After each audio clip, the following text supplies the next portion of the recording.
Sobrang katiba ng mga mata mo? Hi mga idol, ako si Doc Doms. And welcome back to my channel. Para sa mga bago lang sa channel ko, I'm a board certified ophthalmologist and a retina specialist here in the Philippines. So if you want medical and eye contents, please don't forget to hit that subscribe button and turn on that notification bell for more videos like this. And for today's video, pag-usapan naman natin kung ano ba yung mga pwedeng sakit kapag merong pangangati sa mata. Tara, let's discuss. Isa sa mga common na dahilan kung bakit nagpapa-check up ang isang pasyente sa mata, bukod sa paglabo nito, ay dahil nakakaramdam sila ng pangangati ng mata. Ito yung tinatawag na ocular pruritus. Kahit mukhang simple lamang ito, ay pwede itong makaapekto sa pang-araw-araw na buhay ng isang pasyente. At iba-iba ang gamot or yung mga pwedeng gawin depende sa underlying cause nito. Unang pwedeng isipin kapag merong pangangati ng mata ay yung tinatawag na ocular allergies. Isa dito ay yung allergic conjunctivitis or allergic keratoconjunctivitis. Ito ang pamamaga ng conjunctiva or yung balat na bumabalot sa puting parte ng ating mga mata at pwedeng maapektuhan din ang cornea or yung pinakaharap na kristal na parte ng mata. Ito ay dahil sa allergic reaction. Ito ang reaksyon ng ating katawan para mag-release ito ng mga histamine at mga inflammatory mediators na dahil sa exposure sa mga iba't ibang antigens tulad ng pagkain, hayop, molds, at alikabok. Pwede rin ito dahil sa atopic diseases tulad ng allergic rhinitis at asthma. At pwede rin sa ibang gamot tulad ng antibiotics. Pwede rin magkaroon ng reaction sa mga nilalagay sa mata tulad ng contact lenses at mga makeups. Kasama sa mga ocular allergies ang contact dermatoblepharitis, vernal keratoconjunctivitis, at atopic dermatitis. Para ito ay gamutin, kailangan munang malaman at maiwasan ang mga iba't ibang allergens na pwedeng mag-cause nito sa'yo.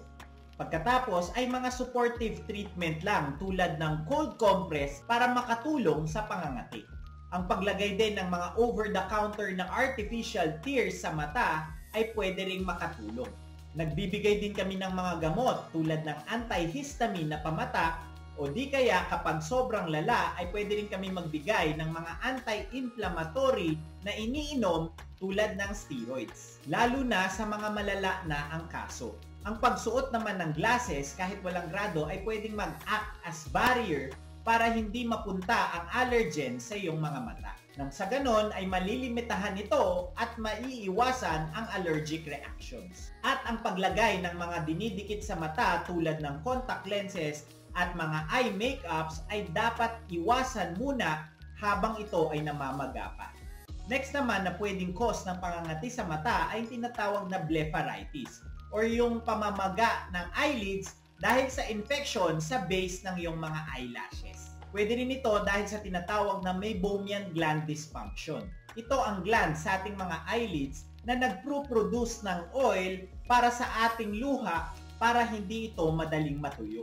At kapag nagkaroon ng dysfunction dito, ay pwedeng magkaroon ng clog at pag-ipon ng oil sa eyelids na pwedeng mag-lead sa kulite at blepharitis. Pwede magkaroon ng pamamaga, pamumula, paghahapde, parang may dandruff sa iyong mga eyelashes, at syempre, pangangati. Napaka-importante ng hair, skin, at eyelids hygiene para maiwasan ang blepharitis. Ugaliin ang pag-wash at pag-scrub ng iyong mga eyelashes gamit ang baby shampoo para hindi mahapdi sa mata at nakahalo sa maligamgam na tubig. Lalo na kung meron ng mga namumuong mga flakes or crusts sa iyong mga pilikmata. Makakatulong din ang paglagay ng warm cloth sa ibabaw ng iyong mga mata para malusen ang mga namuong flakes at makatulong sa pag-open ng mga nag-clog na oil glands sa iyong mga eyelids. Kapag kinakailangan naman ay pwede kami magbigay ng mga antibiotics para ilagay sa mga base ng eyelashes or kung malala na ay pwede ring magbigay ng mga iniinom na antibiotics. Ang artificial tears ay pwede ring makatulong para maibsan ang mga simptomas tulad ng pangangati. Isa pang pwedeng cause ay tinatawag na dry eye syndrome. May video na ako nagawa about sa sakit na ito na pwede nyong panoorin. Ang mabilis na pagtuyo ng tear film na bumabalot sa ating mga cornea ay maraming pwedeng factors at cause. Pwede itong dahil sa pag-edad or aging, madalas itong makita sa mga babae dahil sa kanilang hormonal changes, sa mga ibang sakit na autoimmune tulad ng lupus, sa nabanggit ko ng sakit na blepharitis, mga environmental factors tulad ng hangin, usok, at init. May mga gamot din na pwedeng mag-cause nito tulad ng mga antihistamines at mga sleeping pills. At ang matagal na pagbabad sa mga digital devices at computers ay pwede ring mag-cause nito. Pwede ring makaramdam ng paghapdi ng mata, pagkairita at pamumula, temporary na paglabo ng paningin, pakiramdam na parang may puwing sa loob ng mata, at syempre, pangangati. Ang pagpatak ng mga over-the-counter artificial tears ay pwedeng makatulong para hindi mabilis magtuyo ang mga mata. Makakatulong din ang tinatawag na punctal plugs. Ito yung mga plugs na nilalagay sa punctum or sa butas sa ating mga eyelids na kung saan nagde-drain ang ating mga luha. Para hindi mag-drain kagad ang ating luha at magstay pa ito ng mas matagal para hindi ito mabilis magtuyo. Kung meron namang mga ibang sakit na nagkukos ng pag-dry ng mata, ay kailangan gamutin din ito.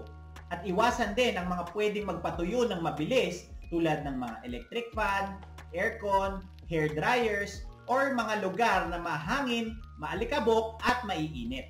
Ang pag-take naman ng mga pagkain or supplements na merong omega-3 fatty acids tulad ng salmon, sardines, at tuna ay pwede ring makatulong. Ang pangangati ng mata, maaaring simple lang pakinggan, ay pwedeng hindi biro para sa ibang tao. At pwede nitong maapektuhan ang pang-araw-araw nilang gawain. Maraming pwedeng mag-cause nito kaya siguraduhin na magpa-check up sa inyong mga ophthalmologists para mabigyan ng tamang gamot. And that's it for today's video. Ngayon, alam mo na ang mga sakit na pwedeng mag-cause ng pangangati ng iyong mata.